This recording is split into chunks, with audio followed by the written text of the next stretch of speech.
Hey guys, Justin Brock here, the Medicare Guru, and today I'm going to go over the top 5 Medicare supplement sales scenarios. These are the most common ones we're running into and how we approach selling Medicare supplement. Okay, so stay tuned, check it out, subscribe, like the video, all of this stuff that everybody on YouTube tells you to do it. All right, thanks guys.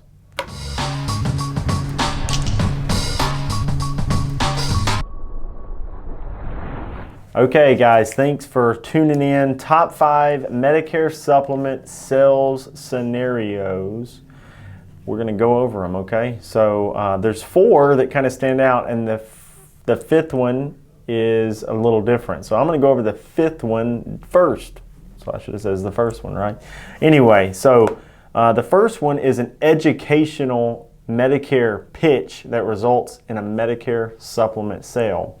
Now what I mean by this is there are a lot of times where you're converting Medicare supplements, from one type of plan to another, or like plan changes.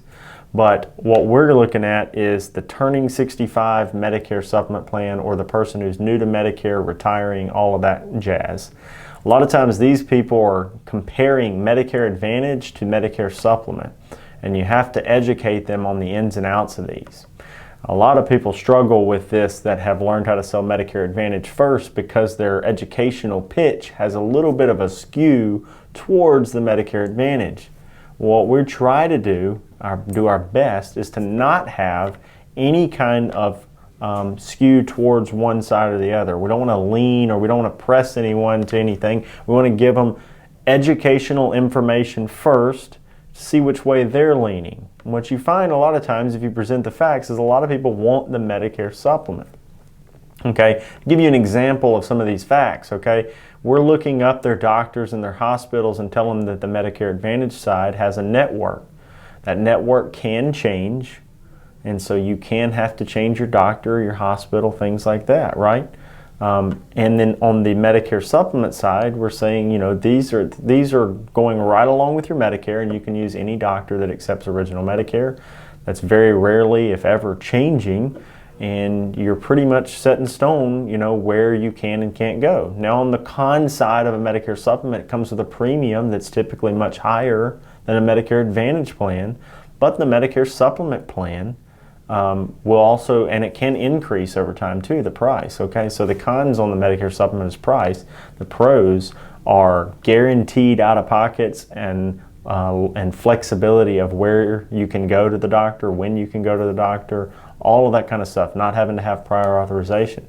Now some people, when they're on the fence on that, after being presented those two sides and the pros and the cons in that regard, then a lot of times that means they're leaning Medicare Advantage because they're more gun shy on the premium side.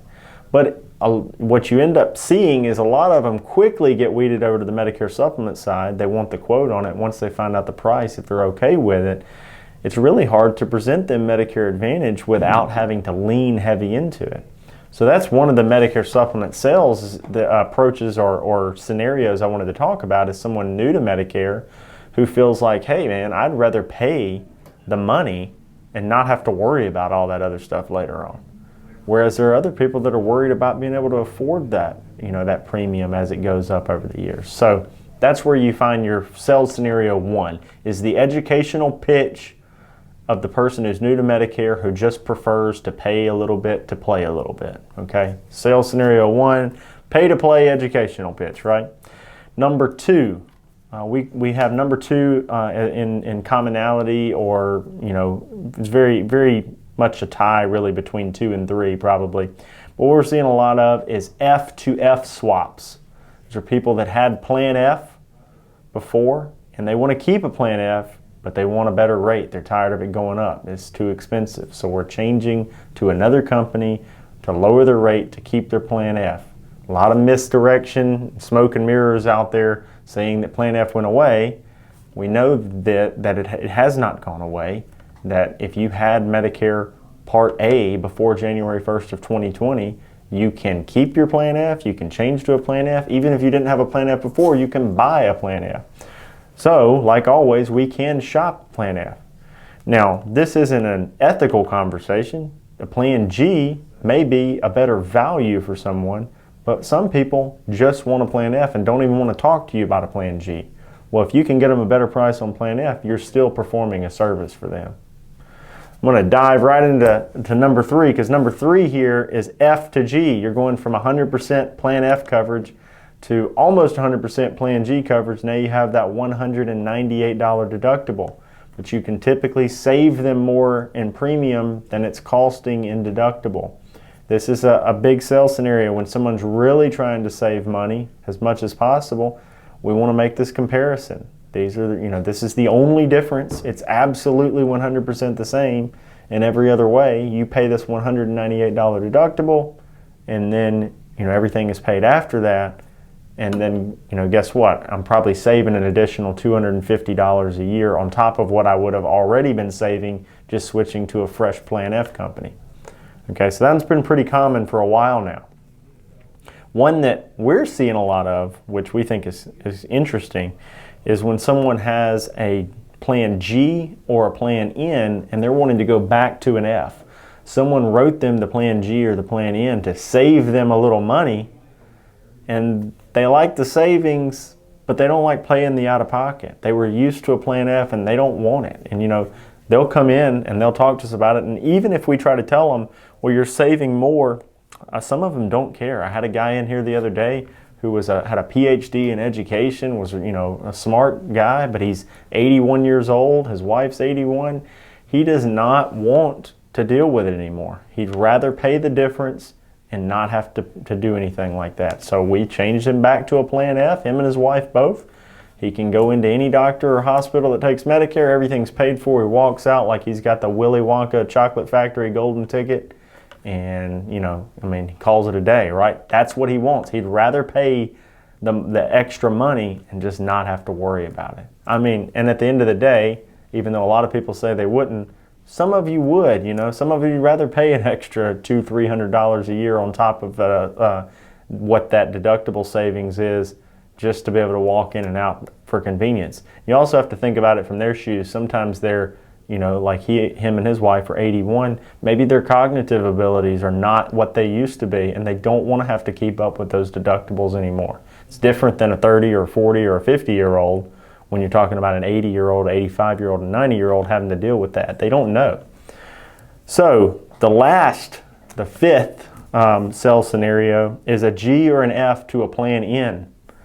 Now, there's a lot of times that we're selling to a Plan N based on overall savings, but also on the potential rate stability. If you look at all the rate increase histories across the board with these companies, we're seeing a trend with the majority of them that Plan N is increasing at a much slower rate, sometimes 0%, over Plan G and F. So it's not just about what they can save now, but rate stability. This is a more intellectual conversation. I think you're really talking to people that want to know what the long-term outlook is for. And somebody that's really on the fence on Medicare supplements versus Medicare Advantage too, maybe present a Plan N. They're obviously okay with a little bit of out-of-pocket.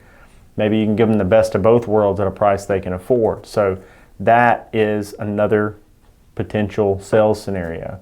Remember, selling a Medicare supplement or Medicare Advantage plan or whatever the plan is should always be about just doing what's best for the client and helping them make a decision. Every client is different. You can't put them all in a box. We always want to do that. I want to sell all the people that want this plan, this plan, this plan. But if you're a true advisor or expert in Medicare, you can present all the facts and then find out what somebody wants. Are they okay with changing their doctor, if networks change? Are they okay with paying $20 co-pays? Are they okay with the potential for excess charges that only 3% of doctors in the country charge?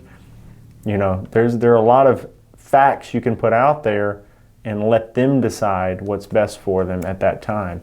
Be very educational. You can't give all the information because there's too much of it, but you can give all the information that they need to make a good decision.